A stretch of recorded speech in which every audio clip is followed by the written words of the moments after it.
இப்போ ஒரு கரண்ட் ஒரு இஷ்யூ போயிட்டுருக்கு. என்னன்னு பார்த்தீங்கன்னா, ஏலியன் டேட்டூஸை வந்து ஏலியன் பாய். ஸோ அவர் வந்து பார்த்தீங்கன்னா, ஒரு விஷயம் நாக்கை வந்து ஸ்ப்ளிட் பண்ணி ஒரு ஆப்ரேஷன் ஒன்று பண்ணியிருக்காரு. ஸோ அதை பற்றி சொல்லுங்கள் ப்ரோ. அதை ஸ்ப்ளிட் பண்ணுறது தமிழ்நாட்டில் பண்ணலாமா? டேட்டா ஆர்டிஸ்ட்லாம் இல்லை, தமிழ்நாட்டிலன்னு கிடையாது, இந்தியாவிலேயே பண்ணக்கூடாது. மீன்ஸ் நம்ம ஆப்ரேட் பண்ணக்கூடாது.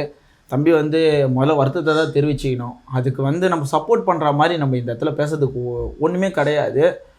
இருக்க ஓப்பனான விஷயம் என்னென்னா, ஒரு சர்ஜன்ட்டோ இல்லை டாக்டரோ பண்ண வேண்டிய விஷயத்த அவசரப்பட்டு பண்ணி ஒரு ரீச்சுக்காகவும் ஒரு மணி எல்லாமே அதான் என்எஃப்டிடே அதான் அந்த வீடியோ சோஷியல் மீடியாவில் போடுறோன்னா அதுக்காக தான்.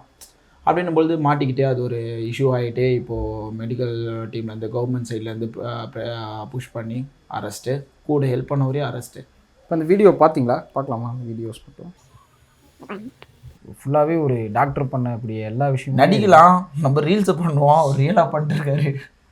பக்காவாக ஒரு டாக்டர் கூட சில விஷயங்கள் மிஸ் ஆகலாம் போல இருக்குது. தம்பி தரமாக பண்ணியிருக்காரு. இதுக்கு தேவையான கிட்டெல்லாம் எங்கே வாங்கியிருப்பாங்க? அனஸ்தீசியாலாம் கொடுக்கணும், இந்த மாதிரி விஷயங்கள்லாம்.